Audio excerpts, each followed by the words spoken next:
mad, bro? Why you mad, bro? I ain't mean to make you sad. Yo, my bad, bro. So what you mad for? Why you mad? Greetings, leaders and shooters. Dead Cowboy here with a beginner's guide to Escape From Tarkov. Now, I'm going to get straight into it because we got a lot to cover just to cover the basics. Now, we move around, simply put, WASD keys. We lean left with the Q, right with the E key. We can tactically reload by tapping R, which swaps out mags. Or we can do a quick fast reload by double tapping R, which drops the magazine on the ground, but reloads significantly faster. We can interact with objects and doors and containers by pressing the F key. So, take. If you have multiple functions, you can use the mouse wheel to cycle through them. If you have a flashlight, you can toggle it with T, which I forgot to put a flashlight on. Yay. We can sprint by holding down Shift, space to jump, C to crouch, X to prone. And there are the basic controls. Oh, and don't forget, right mouse button to look down your sights, Shift to hold your breath to shoot more accurately, and the left mouse button to fire. Switch that back to single fire mode. Alright guys, here we are at the main menu. And you can see we are at the character sheet, so I can kind of break down our inventory. This is our stash on the right here. This is our tactical rig slot. You can put multiple different carrier rigs, chest vests, and stuff like that. Body armor slot. This is our headwear. So helmets, beanies, ball caps, that stuff will go here. Face covers, which like right now I got this infrared baklava type mask on. Our primary weapon slot. Our secondary weapon slot. Our holster, which is for our pistol, sidearm of some sort, backpack slot, and then our pouch, which I currently have the alpha container. There's a beta container, which has 6 Glocks. The I want to think it's the Zeta, which is a 2x4, and then the Gamma, which most people with Edge of Darkness will have a 3x3 grid. But you have what you have. This you'll get one of the better ones later on down the road doing missions, which we will cover in a later video. For storage space, to give you guys a little trick, we can take an assault rifle like so. You can see that it's only taking up 1 slot, but it's red, like Cowboy. Why is it red? Well, we just take our little pistol grip, like so, slap it on there. We can drag and drop a magazine, like so, and say it was loaded with bullets, and we'd be ready to rock. And that's just how you can maximize your storage. It saves you about 3 slots worth of storage space, even more actually. When I'm talking about after taking the magazine in there, yeah, I guess it saves you 2 slots versus having it in the gun in there. But still, every little bit helps, especially if you have the standard edition, like a lot of people. Space is key. And we have these little eye case. Do not buy these. Do not trade for them. You can loot them, and if you loot them, keep them if you can. But they're not that big of a deal. You can hold handguns, magazines, and bullets, and it's only a 3x3 area in a 2x2 container. So it's not that big of a whoop. I don't recommend going too crazy with it.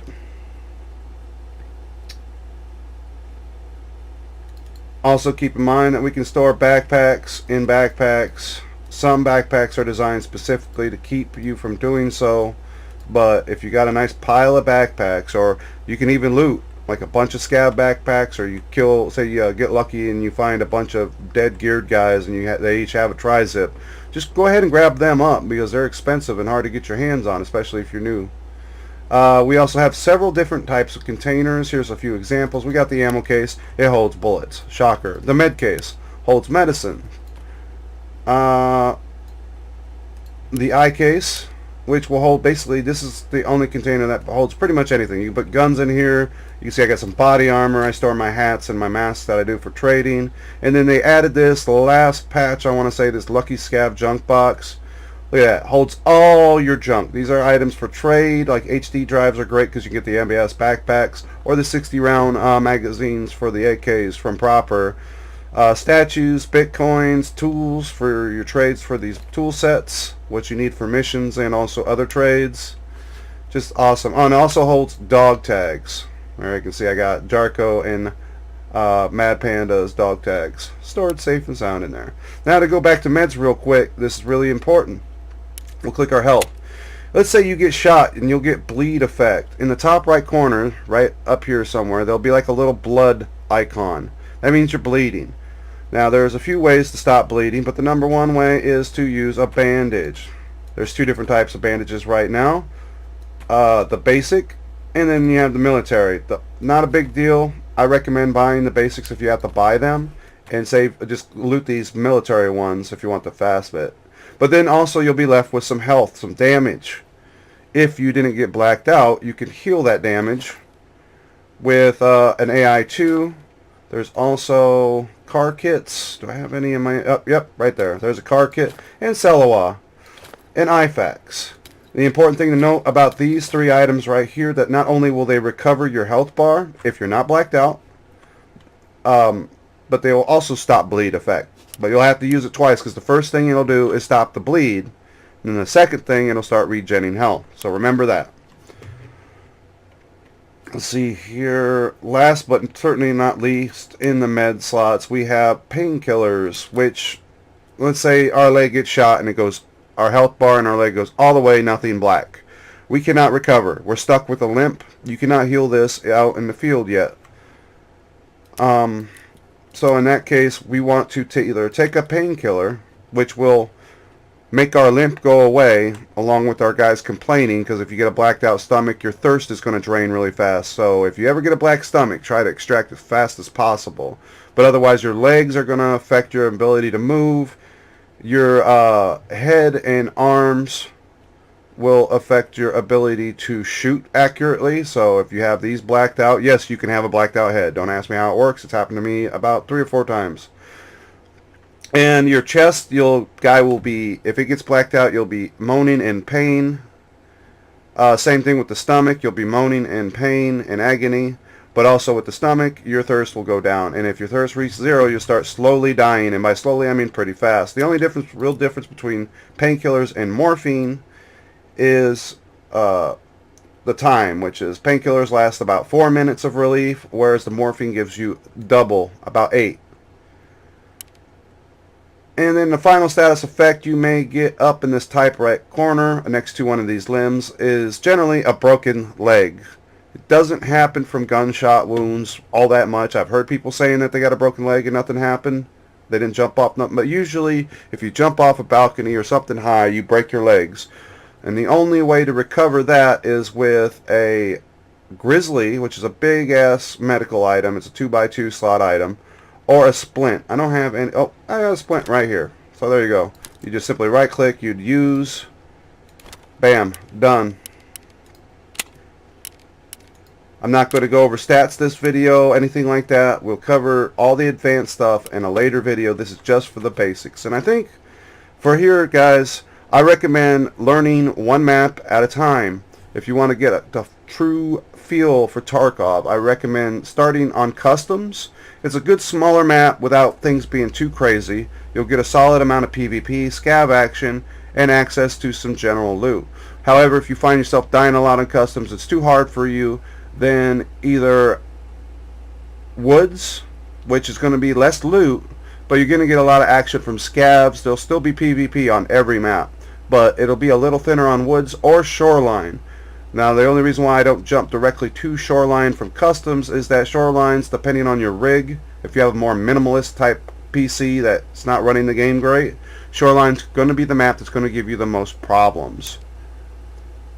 Alright, here we guys go on the main menu one more time. We're going to go take a quick look at the trading guide, just give you a breakdown. Now we got Proper here.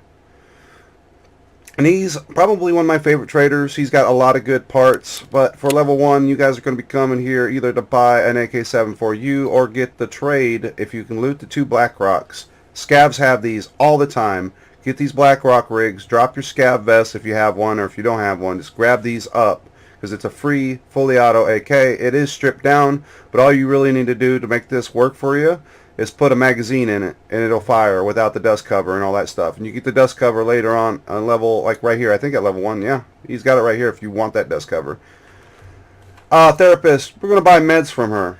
This is also where we're going to go to sell like electronics, any used meds, say like we had a kit that was used, food, drinks, anything that we come out with that we don't want to use, we can sell them to her. This is who you want to sell to.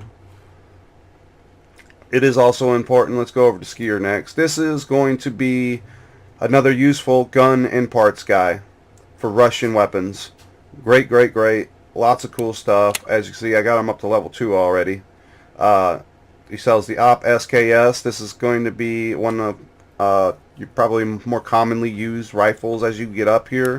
It's a good semi-automatic rifle with a lot of firepower. But that we're not breaking down weapons. We're just giving you brief explanation. And one thing to note, guys, as you level these guys up, because you'll see I have multiple tiers. I have level 1, 2, 3, and all the way to Mastered or King or whatever you want to call it. There's 4 tiers of traders. We do that by accomplishing these tasks. So here he wants me to get him 2 USB flash drives. I already have one. I've not found a second one yet, but I haven't been trying too hard either. But as you level up your character, you'll have to be a certain level. Your player does. So right now I'm at level 21. To reach level 23, I need 28. I need 40 standing witch, but as you can see I have that, and I also have 2 of spent. And now it says spent, but you can also sell things. The money you make off of it will go towards this number. So like say I sell them an AK for 20,000, it'll add 20,000 to this spent. So it's both buy and sell. So that makes it super easy to level them up. Now carrying down the line, we go to Peacekeeper. This is the guy who's got your M4s, your FALs, your M1As.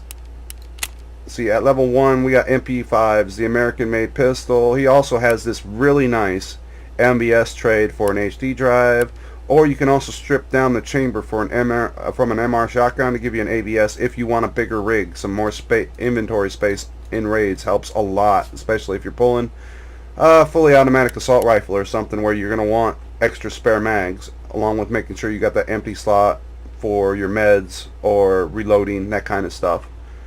Selling to Peacekeeper, as far as leveling them up, the only tip I can tell you is don't forget that we can just buy the dollars. So I wouldn't worry about leveling up Peacekeeper too fast until you have lots of ruples, and then just buy the USDs and then buy what you want from Peacekeeper is the quickest and easiest way to get his money spent up. Mechanic, now this guy's important. Any guns you don't want, you're going to want to sell to him. He's going to give you the best money out of all of them. Let's see here, I need that for a mission. But yeah, this guy buys guns.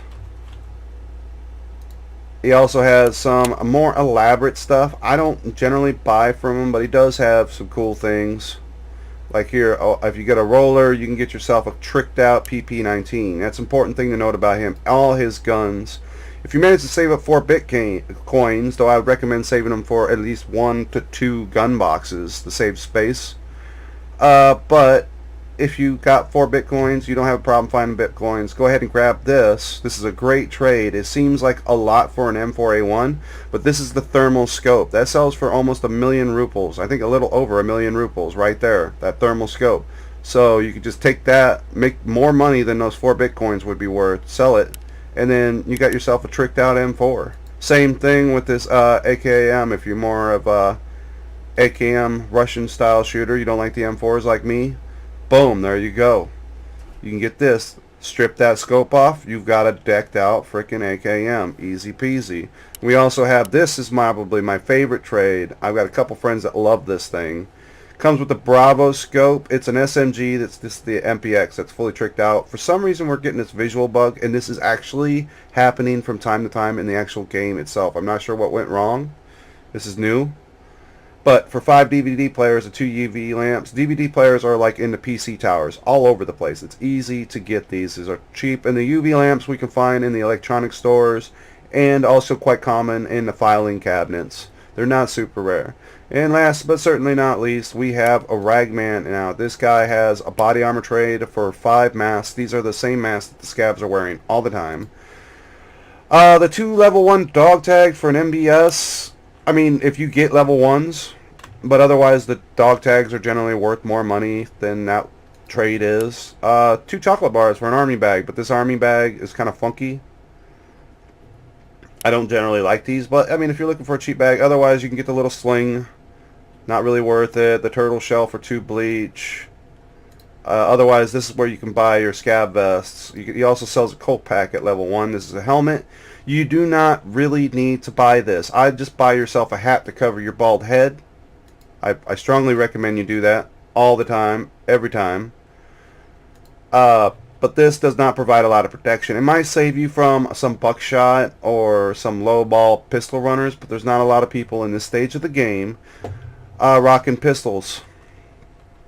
So guys, there you have it. I hope you like this. This is the first in a series. I'm going to be covering each of the maps next. We are also going to have an intermediate tips and tricks video, as well as some basic tactics and stuff that help you out. If you have any ideas, something you want to see, post in the comment of this video, and I will get to it. Because I love this game. I think the community is great. The game is awesome. It's only going to get better. So until next time, bye.